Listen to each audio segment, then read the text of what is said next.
کہ میں تعمیل حکم کے لیے حاضر ہوا ہوں، لیکن میرا تعمیل حکم ہے کچھ اس نوع کا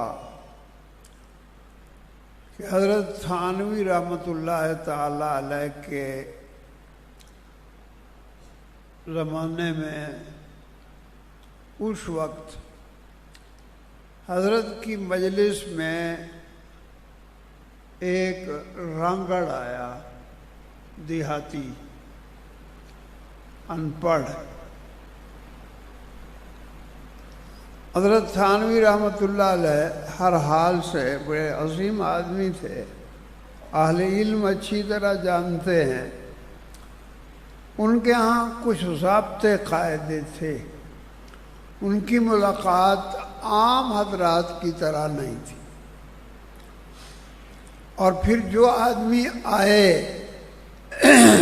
اس کے لیے ضروری تھا کہ وہ السلام علیکم کہے، ہاتھ ملائے، باہر سے اگر آیا ہے تو نام بتائے، آنے کی غرض بتائے، پھر ہاتھ چھوڑ دے۔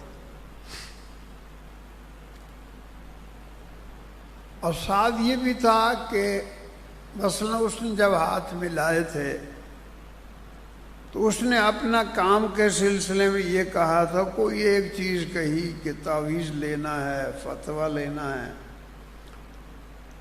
تو ایک ہی بات کہتا، یا تو یہ تھا کہ اسی وقت جو کہنا ہے کہہ دو، ایک کہو، دو کہو، چار کہو۔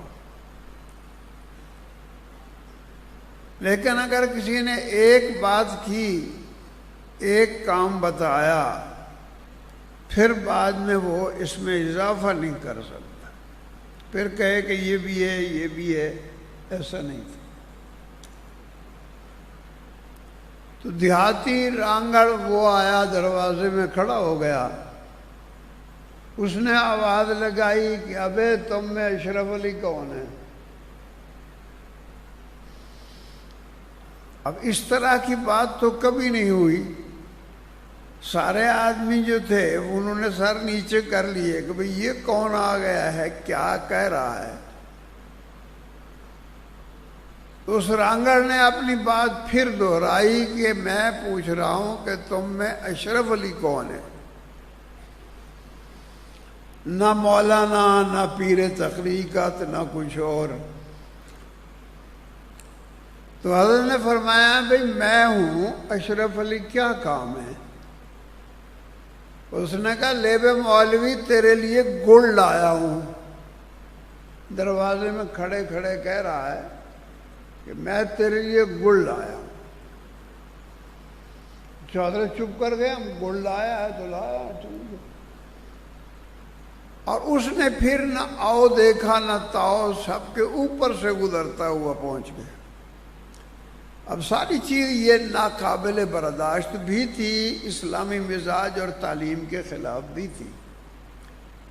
جب حضرت کے قریب آیا کہ پھر کہا اس نے مولوی تیرے لیے گڑ لایا ہوں، بول کہاں رکھوں؟ حضرت نے فرمایا میرے سر پہ رکھ دو۔ اس نے اٹھایا، حضرت کے سر پہ رکھ دیا۔ تو حضرت نے گڑ نیچے اتارا، ساتھ لوگوں کو کہا کہ بھئی یہ آدمی دیہاتی ہے، ان پڑھ ہے، کیا تو اس نے ناواقفیت سے، لیکن تعمیل حکم ہی سے گئے تھے۔